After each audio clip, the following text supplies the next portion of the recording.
ನಮಸ್ತೆ. ಸೋಮವಾರದ mini vlog.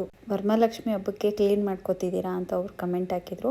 Varamahalakshmi ಹಬ್ಬಕ್ಕೆ ಅಂತ ಏನಿಲ್ಲ, ರಾಯರ ಆರಾಧನೆ ಸ್ಟಾರ್ಟ್ ಆಗ್ತಿದೆ. ಹಾಗಾಗಿ ಅದಕ್ಕೋಸ್ಕರ ಮನೆಯೆಲ್ಲ ಕಂಪ್ಲೀಟು ಕ್ಲೀನ್ ಮಾಡ್ತಾಯಿದ್ದೀನಿ. ವರಮಹಾಲಕ್ಷ್ಮಿ ಹಬ್ಬನ ನಾನು ತುಂಬ ಸಿಂಪಲ್ಲಾಗಿ ಮಾಡ್ತೀನಿ. ತುಂಬ ಗ್ರ್ಯಾಂಡೆಲ್ಲ ಏನೂ ಮಾಡೋದೇ ಇಲ್ಲ. ನಮ್ಮ ಮನೇಲಿ ರಾಯರ ಆರಾಧನೆ ಪೂಜೆ ಮಾತ್ರ ತುಂಬ ಚೆನ್ನಾಗಿ ನಾವು ಮಾಡ್ತೀವಿ. ಅದಕ್ಕೋಸ್ಕರನೇ ನಾನು ಕಂಪ್ಲೀಟು ಮನೆಯೆಲ್ಲ ನೀಟಾಗಿ ಕ್ಲೀನ್ ಮಾಡ್ಕೋತಾ ಇರೋದು.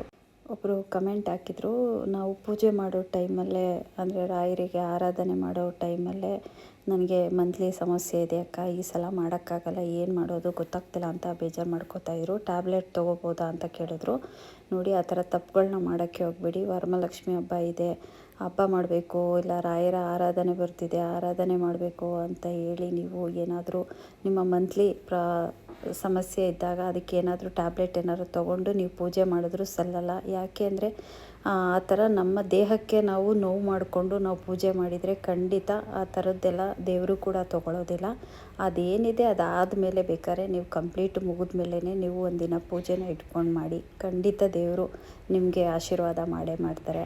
ದಯವಿಟ್ಟು ಮಂತ್ಲಿ ಸಮಸ್ಯೆ ಇದೆ ಅಂಥೇಳಿ ಟ್ಯಾಬ್ಲೆಟ್ಗಳನ್ನ ತೊಗೊಂಡು ನೀವು ಪೂಜೆನ ಎಲ್ಲ ಮಾಡೋಕ್ಕೆ ಹೋಗ್ಬಿಡಿ. ನೀವು ಎಷ್ಟೇ ಪೂಜೆ ಮಾಡಿದ್ರೂ ನಿಜವಾಗ್ಲೂ ಅದು ಸಲ್ಲೋದೇ ಇಲ್ಲ, ದೇವರು ಕೂಡ ಒಪ್ಪೋದೇ ಇಲ್ಲ. ನೀವು ಮಾಡೋದ್ರಿಂದ ಅದು ತಪ್ಪು ಕೆಲಸ.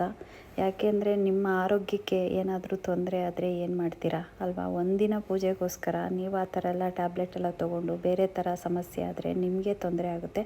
ದಯವಿಟ್ಟು ಯಾರೂ ಈ ತಪ್ಪುಗಳನ್ನ ಮಾಡೋಕ್ಕೆ ಹೋಗಬೇಡಿ.